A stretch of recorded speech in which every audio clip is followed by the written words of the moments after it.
we have sort of 6 books to talk about.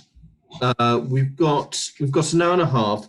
We've basically got 2 recorded interviews. One with between the musician and academic Shirley Thompson and Katie Cannon Mason about House of Music, and an exclusive interview with David Olsoga by Miranda Kaufman, and those come to about 30 minutes between them. So I think what we'll do is let Dan introduce his book, and then if people would like to pose questions to him, maybe do that immediately afterwards. So we've got about 15-20 minutes to do that, and then we'll move on to the others. So Dan, you're introducing Journeys, the story of migration to Britain.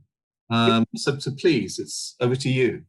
All right, thank you, everyone. And apologies for the backdrop. I'm sitting in my office in the middle of the lunch hour at school, and I've just managed to kind of squeeze some time in just to join you. So thank you for having me, and apologies I can only be here for a relatively short amount of time. Let me just introduce myself very briefly to give a little bit of context to the book which I'm going to share with you. I certainly recognise as I scrolled through the participants today quite a few familiar names and faces of people that I've known through the years through the Black and Asian Studies Association. Martin, I can see, hi, and Kathleen. So I've been an active kind of participant in that for, I don't know, Martin introduced me about 20 years ago, I think, to colleagues. And I've been very much involved in the schools history side of promoting multicultural history within the curriculum. And I was very lucky about 12 years ago to be invited to start writing some books for schools history, and wrote a series on Black history for Hachette Books, which has just been reprinted thanks to Hakeem Addy's vigorous and vociferous campaign to get some of his books reprinted, and I've been lucky to kind of jump in on that bandwagon. And that was the kind of opening route for me to get into publishing materials on these kind of topics. And so, of course, at the same time, I've always been teaching history in schools in London for the last 25 plus years, including lots of multicultural inner city schools. I'm currently working in Tottenham, the most diverse postcode in the whole country, I believe, and certainly represented in the schools the school I'm in at the moment. So as well as writing, I've been very kind of closely involved in making sure that the curriculum that we teach in our school is widely representative of the different communities within our nation or nations. And as a consequence of some of the work that we did, myself and Martin and Marika Sherwood and Hakeem were invited to participate with the OCR, Oxford and Cambridge Exam Board, about 7 years ago now, when they rewrote their GCSE curriculum.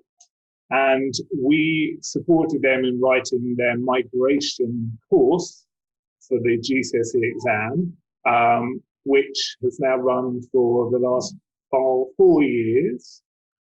And we, Martin and I, Hakeem, Marika, we also wrote the textbook for that course, which was a really tremendous piece of work. We're hugely proud of the work that we put into that project. And we've got 2 really standout pieces of work which are being used in schools across the country, particularly at the secondary level.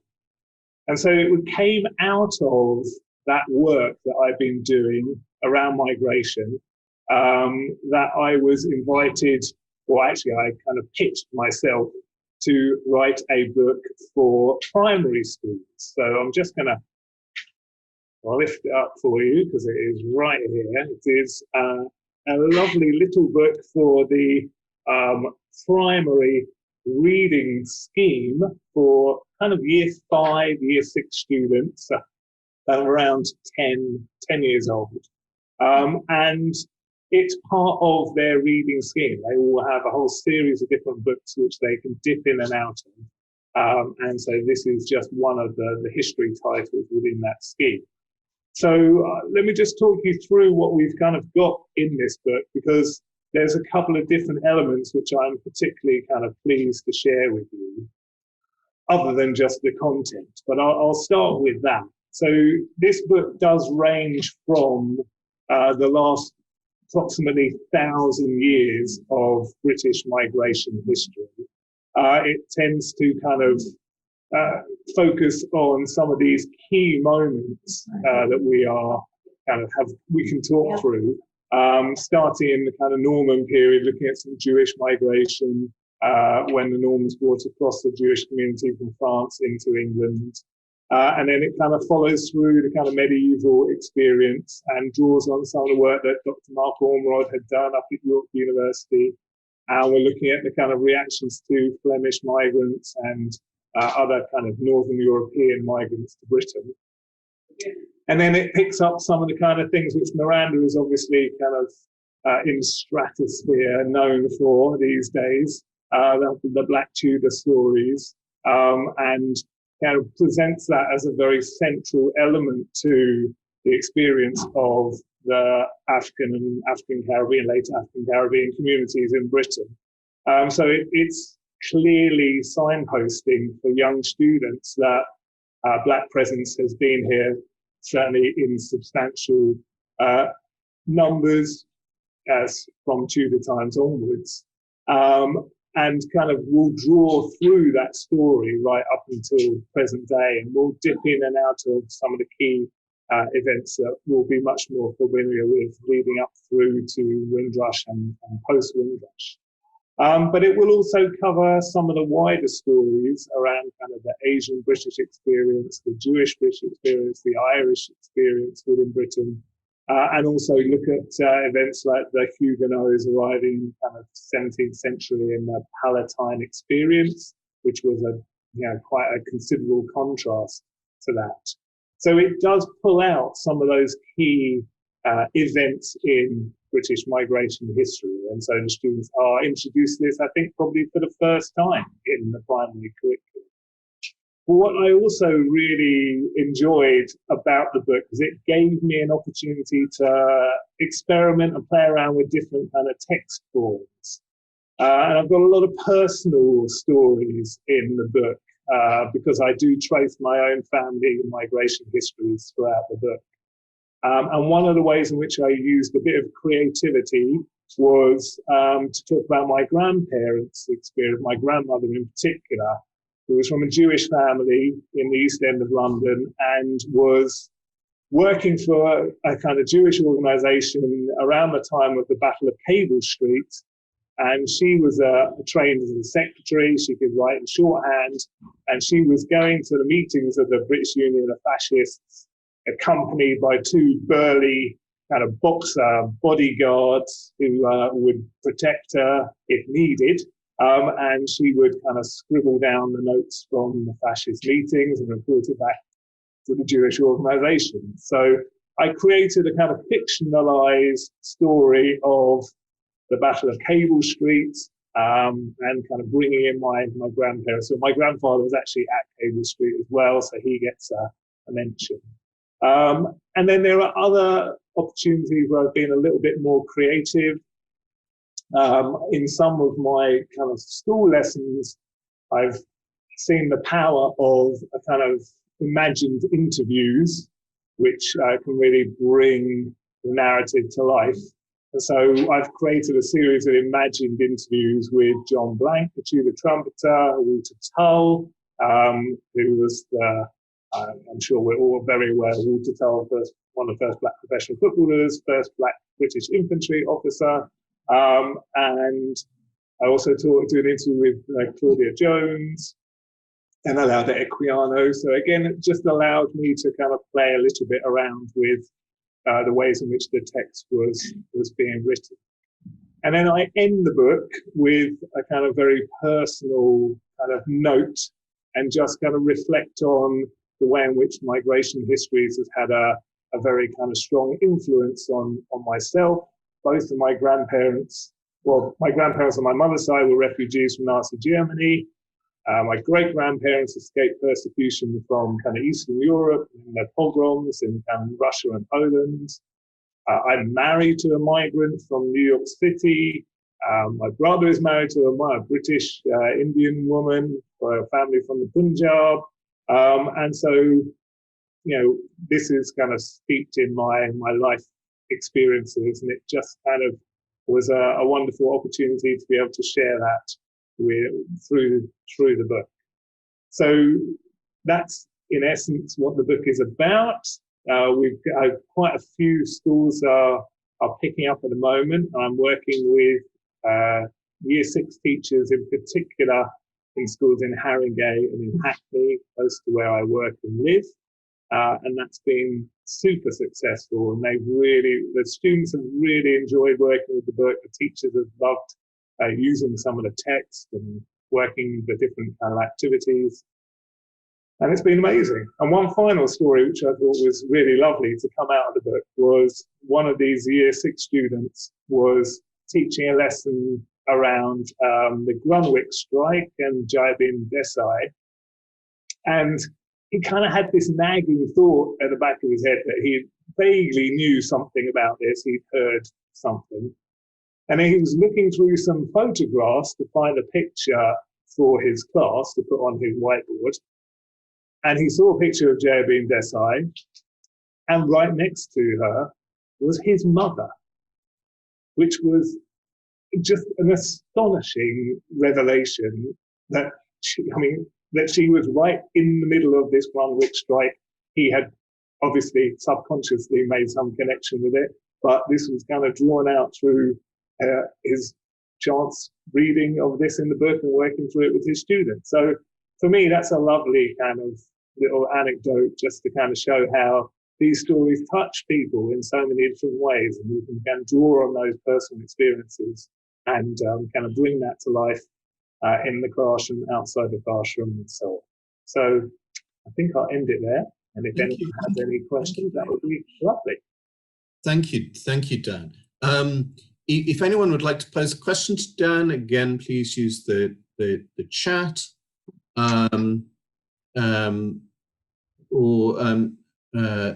Michael, is your hand up from the last question, I think? Okay, yeah, all right. Well, maybe I can just ask Dan, you're probably in a pretty good position to sort of road test this book. What sort of reaction have you had from the children who've read it? What sort of things have they picked up on? What sparked their imagination? Yeah, that's a really good question.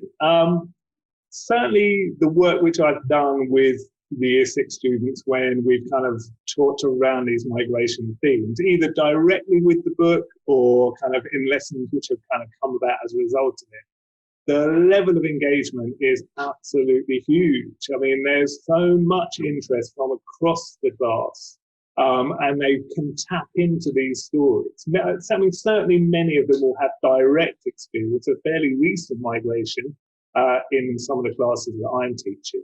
And so they are really kind of able to share some of those experiences, which they might not have had the opportunity to do so in a different context.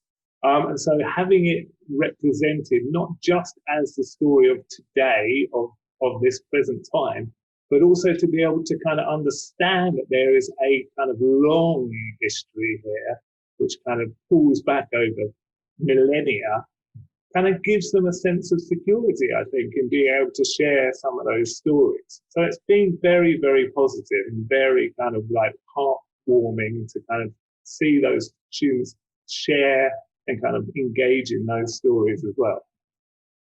That's great. Miranda was doing a bit of product placement. Thank you, Miranda. Years ago. So yeah, you. It's your product, not mine. Miranda, It was nice to see the Black Tudors in there. Of course, the ubiquitous John Blank. I had no choice over that one, I'm afraid. Yeah, well. Question from Caroline Sawyer. Do you know of work on immigration of West Africans who may have had relationships and families in Britain but aren't identified as part of a distinct community? Gosh, I mean, that's a good question. I think that may be kind of slightly out of my area of expertise. I'm sure there are others who would probably be able to kind of respond to that more effectively than me. I'm off the top of my head. I'm not. I think Hakeem has done some work certainly on kind of the West African Students Union, kind of around the kind of early 20s, I think. So I know he's published quite closely on that. But in terms of a school level, there is that's almost a non-existent kind of topic. It really doesn't kind of come in. So something for someone's next book. Yeah. Maybe. I was just wondering, what do you mean by not identified as part of a distinct community? I was just thinking a previous presentation we've had was on the Creoles of Sierra Leone, based on, there was an exhibition at the Museum of London about them, and they worked very closely with the community to put that exhibition on. So that might be interesting. Miranda, can I just ask, with the are Patrick Vernon and Angelina Osborne going to be joining us? Sorry, you're mute. Yeah, I hope so. I thought I wasn't in charge of this. They don't appear to be on the call. Right. I thought Angelina was going to talk about it. Okay. In which case, we've got plenty. I'll drop her an email. We've got plenty of time if they want to come in. Okay. But I know that Dan's got to head off. But thank you so much, and congratulations on the book. And I hope it's really, really successful. And while we're talking about Dan's work, I did want to plug the fact that he's also written the teaching resources for the Colonial Countryside project that we've been working on with the National Trust. There's also accessible via my Teaching Black Tutors. So I'll share all of that in the chat as well. But great to see you, Dan. Thank you, Dan. There will be out in the next month or so a scheme of work written about migration history for Primary History magazine, which will be coming out in the next edition. And then hopefully in the edition after that, an article about the Colonial Countryside project and the work we've done with primary students there. So there is lots which should be kind of coming out in the next few months on this. So thank you for having me. I'm going to bid farewell. Great. And enjoy the rest of your afternoon. Thank you, and to you. I'm going to ask Kathy Chater if she'd like to come in now, slightly earlier than expected, and talk about her new book, Henry Box Brown, From Slavery to Show Business. Kathy, hi, thanks for joining us. Hold on a sec, yeah, sorry, just taking the headphones off. Yeah, old technology. Here's the book. Henry Box Brown, From Slavery to Show Business. Henry is really well known in America. He escaped from slavery in the South by being nailed into a box and posted. The post was a lot more reliable in those days. You could guarantee it arriving in 27 hours, which it did. And he became, partly because of the extraordinary method of escape, a speaker on the abolition circuit in the USA. And he had a narrative of his life first written, but that was actually written by an abolitionist. Then in 1850, he escaped in 1848. Then in 1850, the Fugitive Slave Act was passed in America. This required all slaves who had escaped from the south to the north to be returned. There were no questions asked. There was no opportunity to sort out the validity of claims in the courts.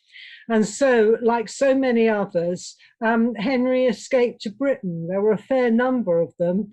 I don't know how far they figure in studies of immigrants, and we don't really know how many there were.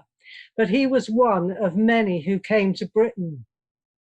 And here he started on the abolition circuit, talking about his escape and slavery in America. And he also wrote at this point another version of his life history, but this time he controlled it. One of the things that struck me about writing his biography was how much he wanted to be independent, how much he really did not want to be controlled by other people.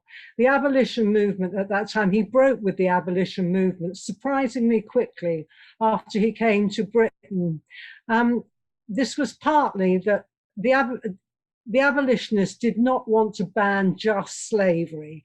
Many of them also wanted to ban alcohol, tobacco, and fun.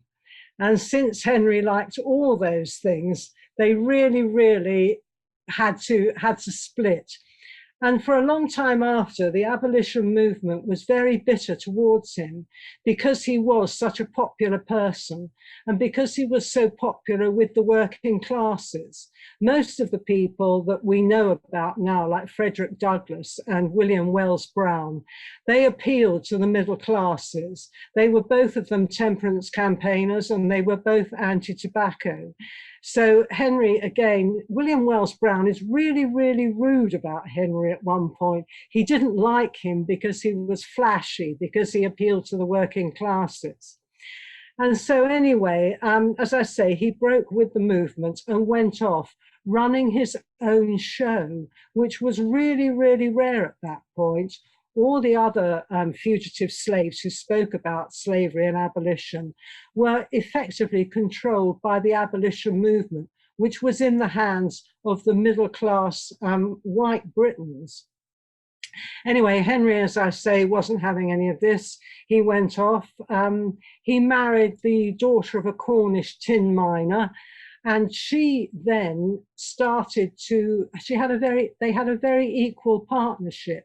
He was astonishing in how he was willing to let, or maybe encouraged his wife to speak too. She lectured on all sorts of subjects.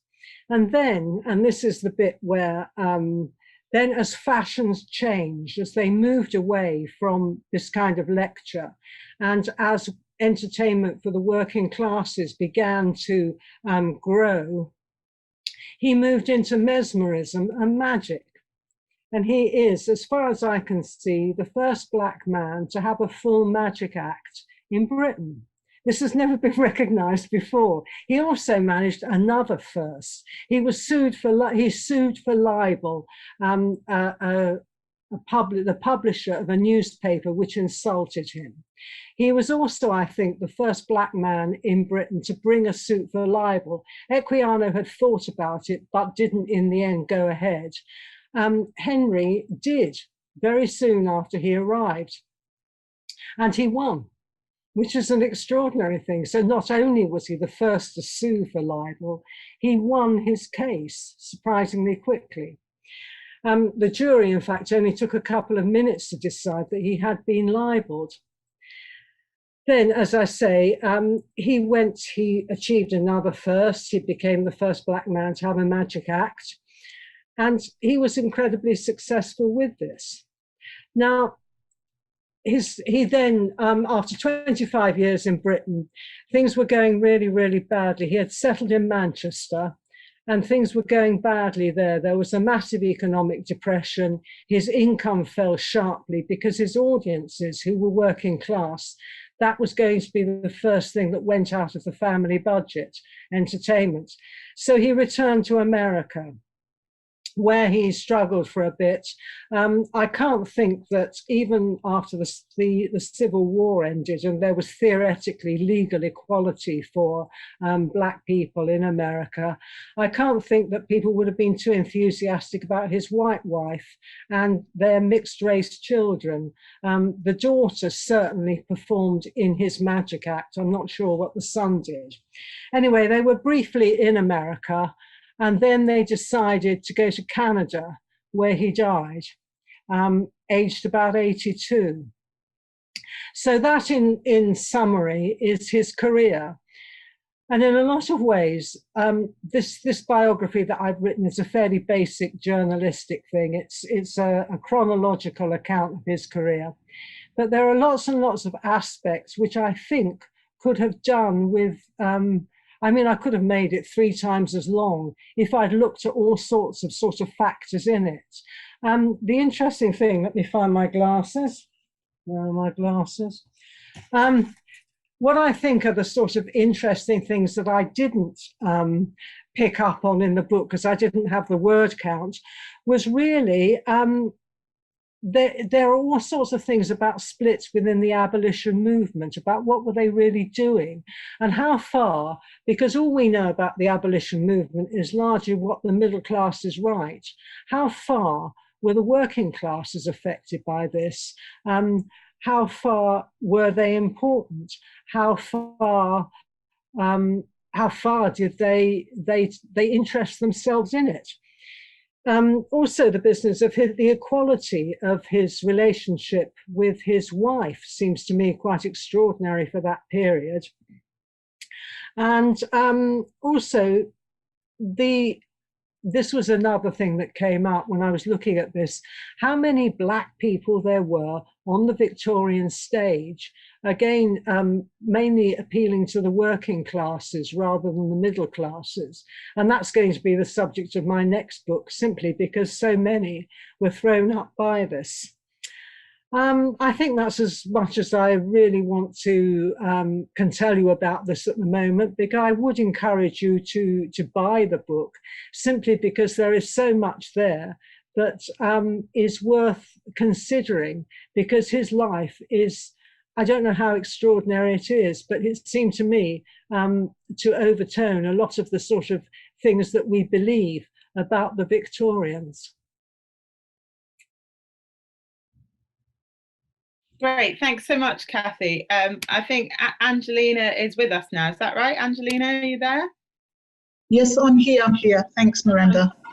Good, glad to see you. Move here. I think before we bring Angelina in, would anyone like to ask a question to Kathy now, or if you want to sort of save up your question, we could ask Angelina to speak.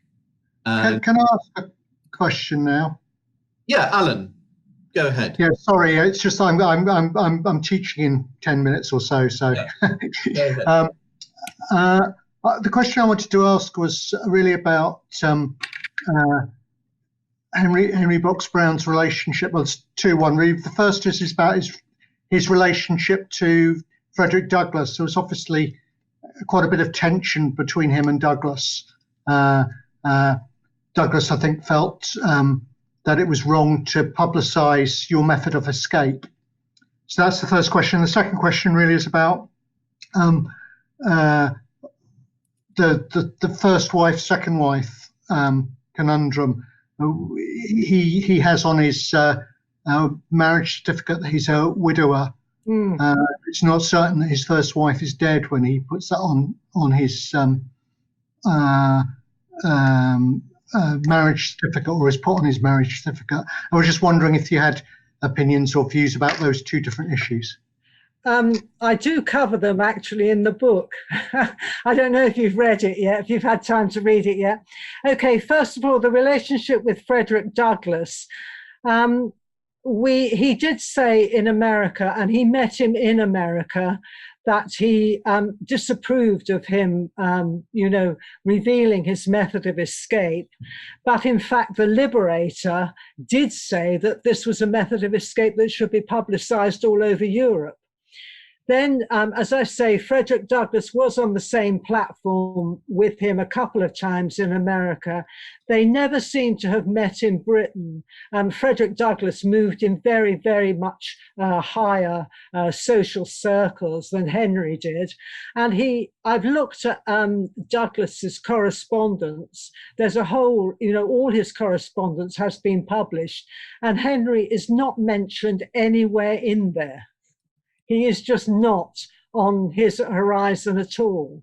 So the relationship with Frederick Douglass, I honestly don't know what it is. All I know is that Douglass never, ever mentions him in his correspondence, and only in America says that he should not have revealed his method of escape. On the other one, yes, the second wife. I do discuss this in the biography. I'm tempted to encourage you all to buy it if you want to follow up, but I'm going to be a bit kinder about this.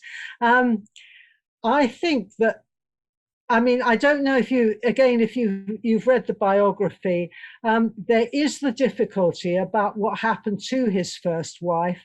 She was, the reason that he actually decided to escape was that she and their children were sold, which was why he decided to escape to the north.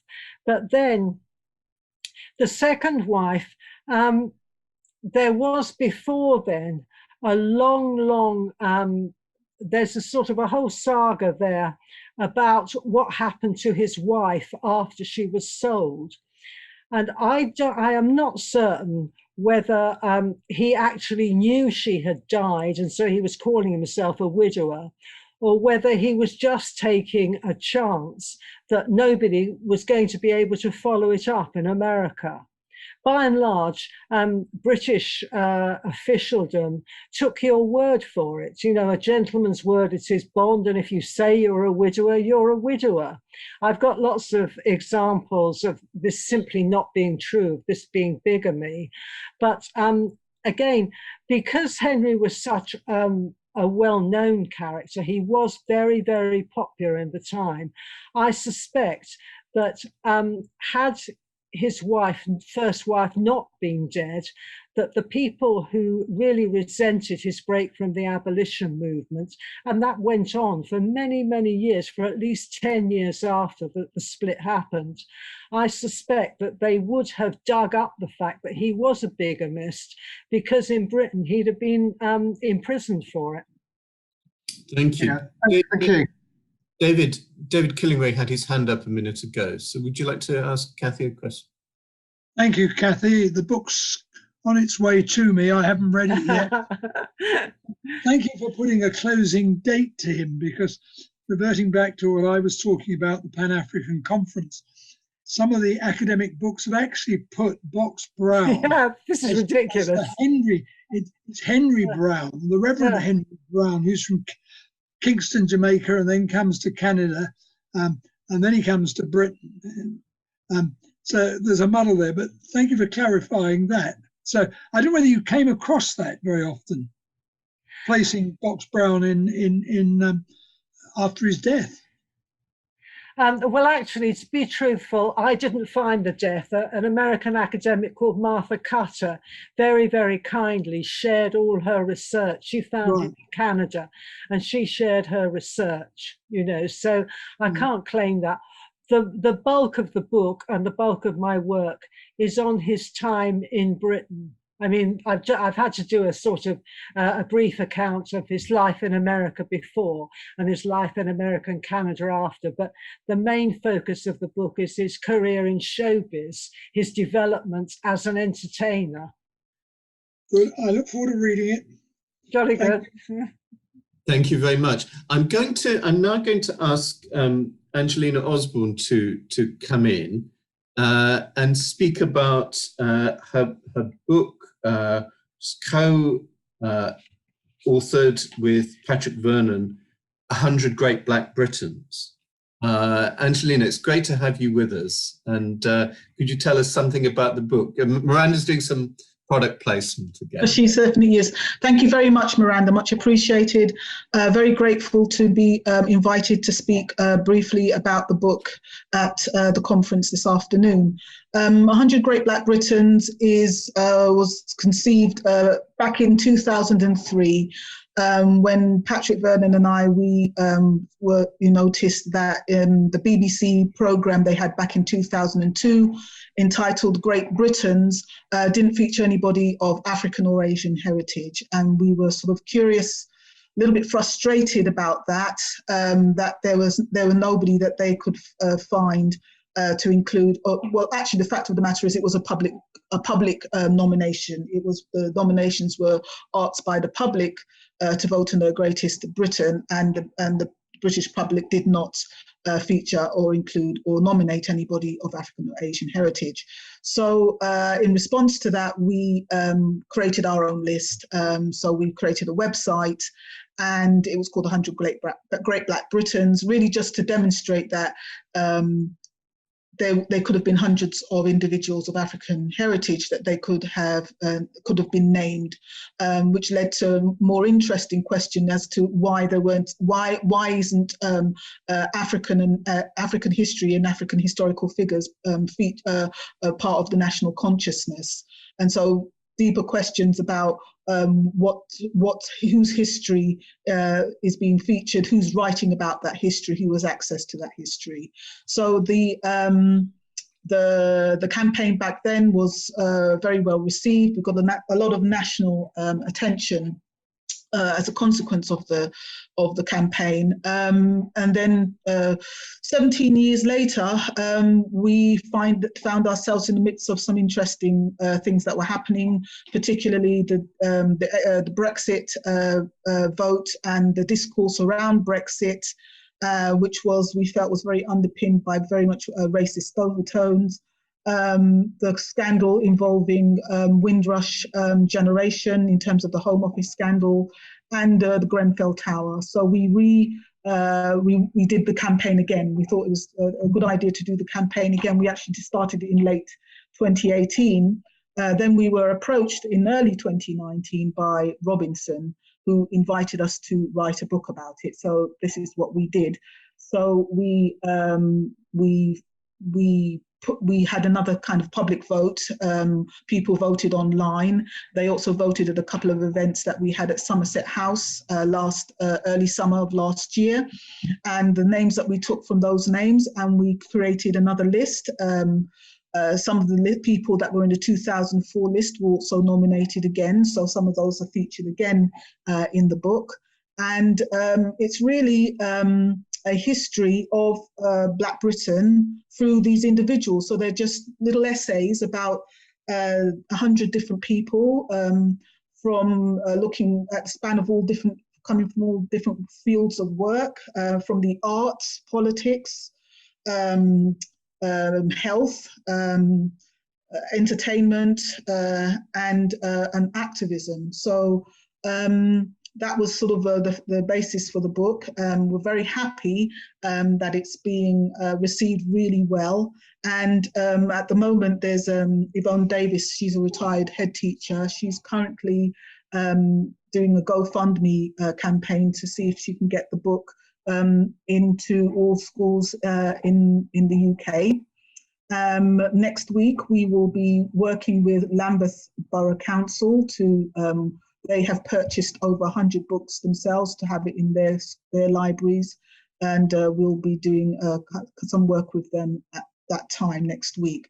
So that's really it in a nutshell. It's really, I want to emphasize that this is work that people have been doing for many, many years. We compiled a list of people, historical and contemporary. We're very conscious of whose shoulders we stand on, and we've done everything we can to recognize the individuals who have been working for many, many years, trying to get Black history into the national curriculum and making the history curriculum more inclusive. So we're very grateful to the people's work. We are just really just expanding on their work, and I give thanks to them. Thank you very much indeed. Again, we have some time for questions. So people, if you'd like either to use the chat function to ask a question, or just shout out. Can I get in here, Angelina? Do you have a favourite? Who is your greatest Black Briton from the book? I've got quite a few. It's really difficult. Top five. I really admire Mary Prince's the narrative of Mary Prince. Really admire her. When you sort of read the book and you realise you're reading the story about a woman who used where she could her agency to confront those individuals who were her enslavers and help and forcing them to put up a mirror against their own behaviour. It didn't work every time, but she had the courage to do that. So I really admire her. I also admire very much Olive Morris, and I'm hoping that more work is done in Olive Morris. For she has an incredible legacy for somebody who packed so much into her short life. Is a completely committed woman to racial and social justice. So I admire, and of course Claudia Jones, another person I admire greatly, whose work is just incomparable. Can I ask a sort of related but slightly different question? When the book was completed, it had gone to press, the press had been running, the pages were printed, it was too late to do anything about it. Did you suddenly think of someone you thought, oh no, I've missed them out? Or did you? All the time. Okay, I've just seen a quick question that Arthur Torrington is not featured in the book. The reason why Arthur isn't featured in the book is because he asked us not to feature him in the book. I had put him in the book, I'd written about him, I had let him know that he was in the book, and he asked that he not be included because he says he wants the work of the Windrush Foundation to speak for itself, and he did not want to draw attention to himself. So that's why Arthur isn't in the book. Yes, we definitely, the point is this is not, these lists are always subjective, aren't they? You're never going to please everybody with the choices that you've made. You might please some people, but you're not going to please everybody. So we acknowledge that the book is subjective. But the point that we were trying to make, because as I said, people have a whole bunch of ideas of who they would like to be included. But the nice thing is that there is a scope for another edition to be written, for us to include people as we go along. I also want to make the point that we do include the people that were included who were featured in the 2004 campaign. They are in the book as well. And we've done our best to try and include as many people as possible, certainly in the appendix. And I think that the fact that there are so many great Black Britons out there is just a wonderful thing. That's a thing to be celebrated, I think, not derided. Angelina, what is the definition of a Briton? Do you have to be born here, lived here, be naturalised? Okay, so in our book, we sort of anybody, because it's historical, anybody who was born within British territories or British Empire. So if you were born in Africa, in the African continent, if you were born in the Caribbean, or if you were born in Britain. So that was our criteria. Oh. Michael, you had your hand up. That was going to be my question based on David Holshaw's definition of British. Thanks. Yeah.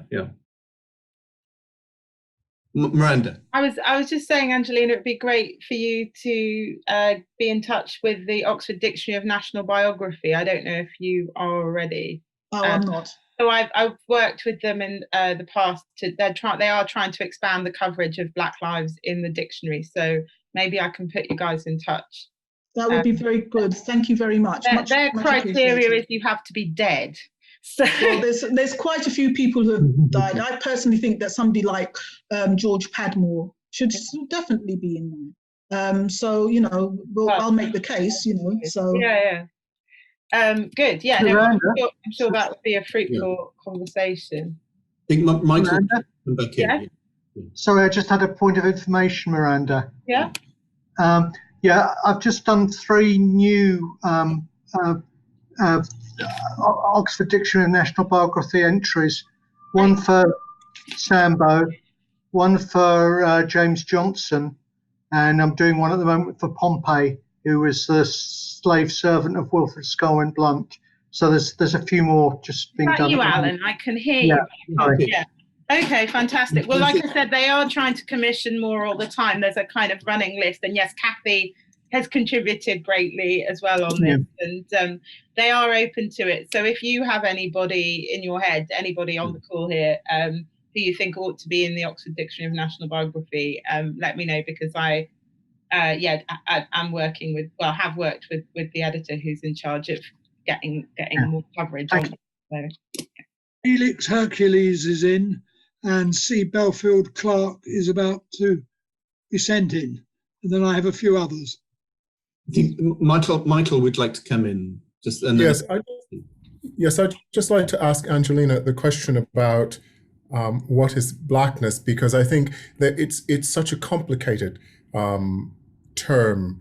The nomenclature in British culture is much more difficult than in African American culture, for instance, because we just figure if you're black, because of all of the laws, you're black. Here, it's a very much more complex discussion, I've discovered when doing work on Black British musicians and composers. Some people don't want to be defined as black. And so I wonder how you came to your final decision. And did some people reject being considered black in your definition? Nobody rejected being black by our definition. I do appreciate, as you said, there is a complexity. For example, in the 70s and 80s, there was political blackness, and that sort of would have encompassed people of African and Asian heritage in terms of the fact that they had a common experience of racial, of institutional and popular racism, and that's what they were fighting against, they're campaigning against. Certainly nobody has come to us, nobody living in the list has come to us and said, I have an issue with you calling us black. So that's the only answer I have for you on that respect. But thank you for the question. Thank you very much. Kathy, I think, wanted to say something, but there's also a question for Kathy that's been raised by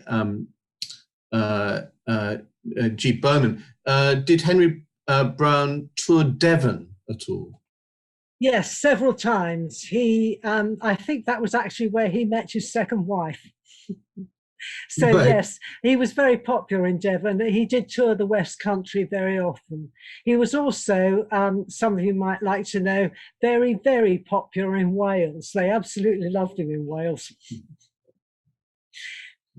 I posted a link to the Frederick Douglass in Britain website, where Hannah Rose Murray has mapped all the speaking tours of a large number of African American abolitionists in Britain, which is a great resource and also great for getting it into the classroom through local history studies. And George Padmore is in the ODMB, so that's good news. Excellent. Well, I'm going to. Would any final questions for Angelina before we move on? Otherwise, I'm going to go to. I was just going to say, I want to say thank you very much for inviting me. Much appreciated. I have an interview in about 3 minutes, so I have to shoot off. But thank you so much for allowing me to talk about the book. I'm very grateful. Thank you. It's a pleasure. No, it's wonderful to have you. Thank you very much. Bye-bye now. Bye. Now, hopefully, you should see Shirley Thompson on your screen. There she is. There she is. Okay. So this is a video of an interview between Shirley Thompson, who is a musician, academic, with Katie Cannon-Mason, author of House of Music, Raising the Cannon-Masons. And I'm going to start it now. It said hopefully. Yeah.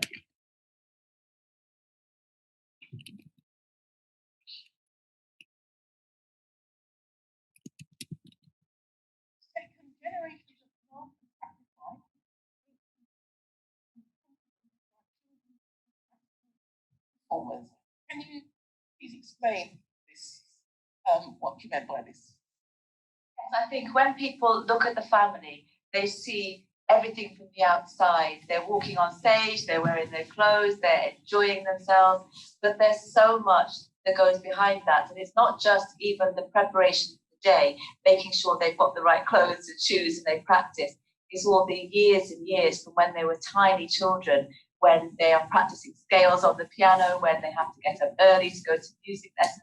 I mean, it really is a labour of love. And I think any parents of children who learn music will find that you have to take it day by day. And how do you keep that intensity going? I mean, you've got 7 children, your husband is very, very helpful.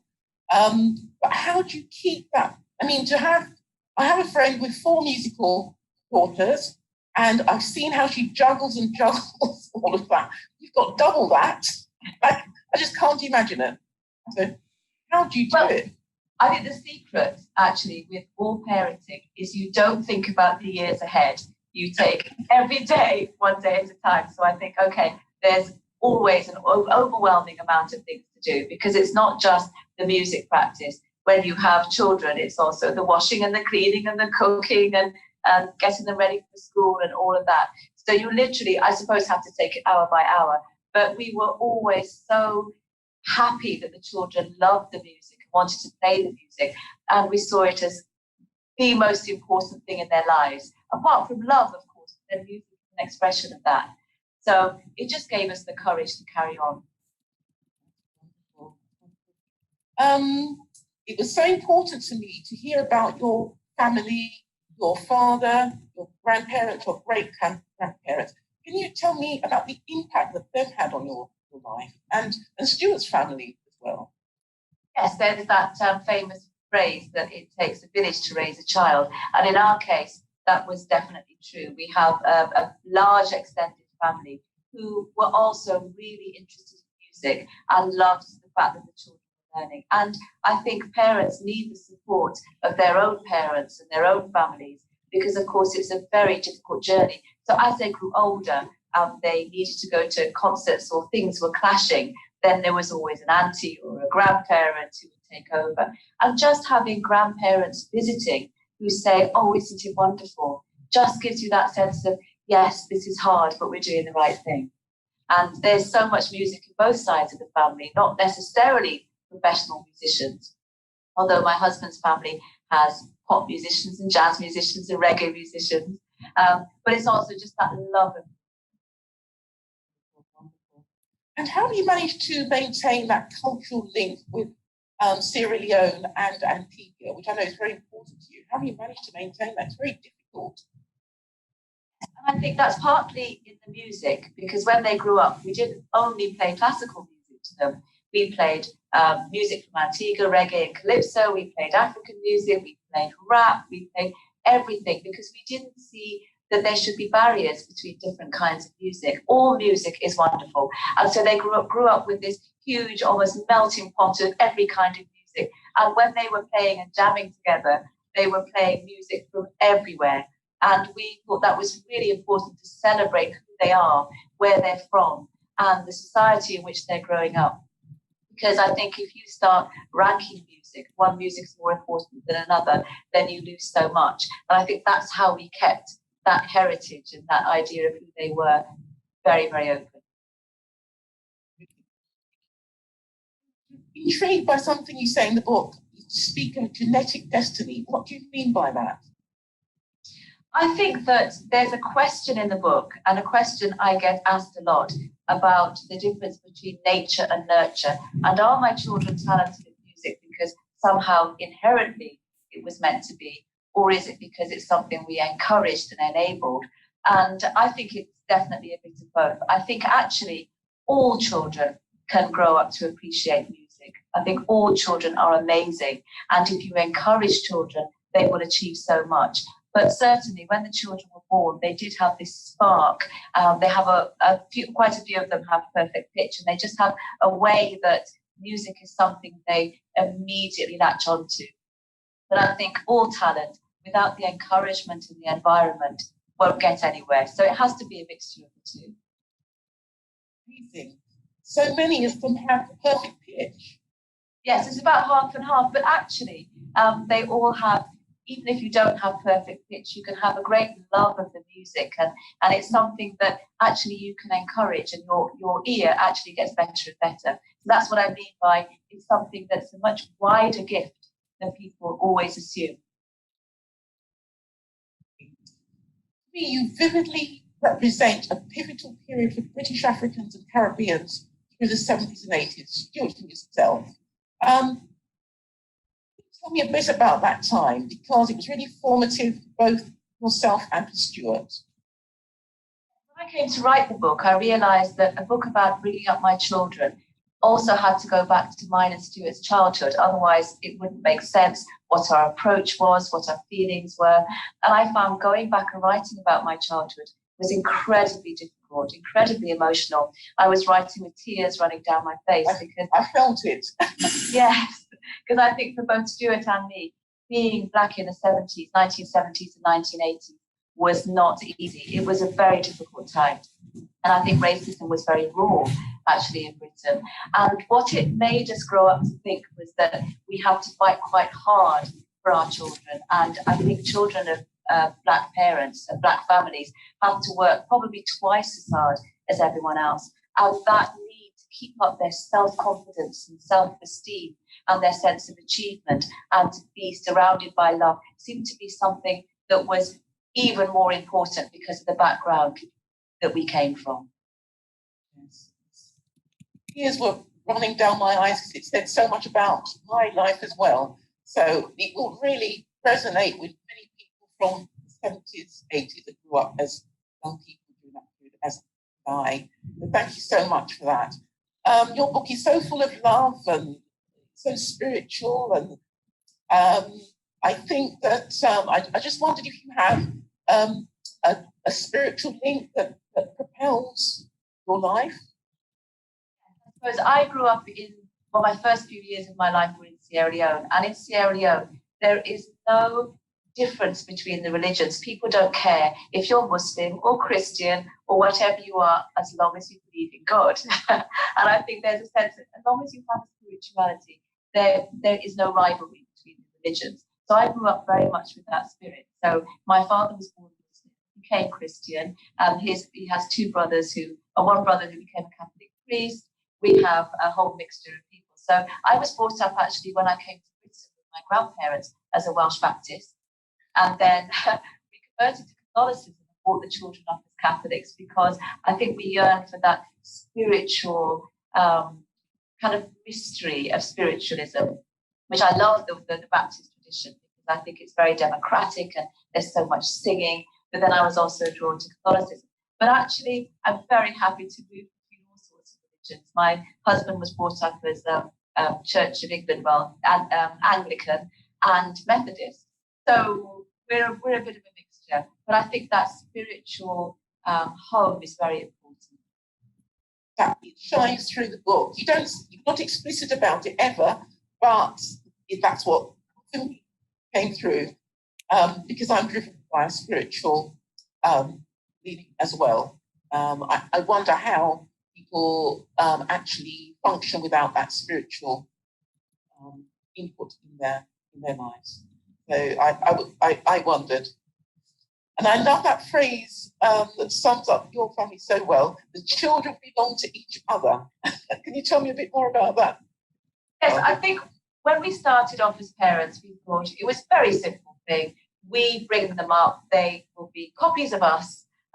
We just say the rules and they follow them. But actually what we found was if you have a group of siblings, they very much are part of each other. They are a gang of their own. And we found it hilarious when we realized they were cooking up all sorts of plans and schemes that we were actually very separate from. And I think it's very important that children have that sense of belonging to each other because, of course, as parents, we're the ones that are going to hopefully die first. So you want them to have a very strong sense of family and identity. And, of course, every generation is different. So the fact that mine and Stuart's childhood was a certain way doesn't necessarily mean we can map our thoughts and feelings directly onto them. So I think it's very important, that conversation between the two generations and amongst each other. Do you think it helped that both Stuart and yourself are very talented academics yourself? Stuart, brilliant at maths, yourself brilliant as a linguist and brilliant at English literature. Do you think that played a strong role, those skills played a strong role in forming your family? Yes, definitely. We were both brought up with families, African and Welsh on the one side and Caribbean on the other, who thought that education was the most important thing. It was the most important way to get on in the world and build up your self-confidence and to make something of yourself. So we were brought up to work very hard and to see that as an important goal. So we certainly passed that on to our children. And the music, I think, was very much part of that. It was part of developing your emotional intelligence, creative intelligence, as well as your academic intelligence. So those things we found were very much part of each other. So this is your second or third book? I know you've written you have previous publications. Yes, I've written one academic book before this, so this is my second. Oh, right, this is the second. So would you say it's very different to your previous tone? Yes, although I think one informs the other, because the academic book I wrote was about African identities and about the relationship between identities from Africa and the diaspora. So it was all about that, African literatures and Black literatures generally worldwide. And I think that reading of the history was very important in informing me of how I brought up my children and how I thought of them as Black children in the world. Explains a lot. There's a lot of representation in the book, which resonated so strongly with me, and so wonderfully expressed. I like the phrase that your book that children express their personalities through their performance. Can you tell me a little about how the individual sort of idiosyncrasies come through in their? Yes, because I think musical expression is a very individual and creative and living thing. So when they used to play music, I think the reason they loved it and carried on is because when they would practice, but then they would come together and they would experiment with music. And so the music became very much a continuation of their relationship with each other. So they play a lot of board games together, or just a lot of imaginative games, rolling and tumbling around, and wonderful creative games. They'd make a pretend shop, and they'd have dens in the garden, and then they'd come and play music. I don't think they saw much difference between those two forms of interaction. It was very much about play and experimentation and conversation and fun. And that's how music should be, I think. It should be this wonderful expression where the individual brings something to what they're playing. Because I always saw music as fun, and I always saw my school as fun. And if it wasn't fun, then I wouldn't do it. But it was all fun to me, which is play. And that's what you infuse in your children. I absolutely love that. But, two things just run into each other. Well, everything just runs into each other. Okay, so what does it take, just as a summary, to raise your extraordinary family? What would you say the main skills are? Main skills are to give your children time, to give them attention, and to give them love. And I think it's very easy to think that what you do is you lay down the rules and they get on with it. I think if you give them time, then you're saying they're important. You're giving them self-esteem. And of course, the main element in any family is love, and you can't have too much of that. So, Hardy, it's been such a pleasure to meet you. Congratulations on your achievements. I think you're good in yourself, and your parents, your own grandparents have created such joy for so many of us. I follow what you do with vigilantly. Oh, what are you doing now? Because it's extraordinary. So thank you very much from so many people. Thank you. Yeah, wonderful. Thank you. Right, and we end with a nice picture of the book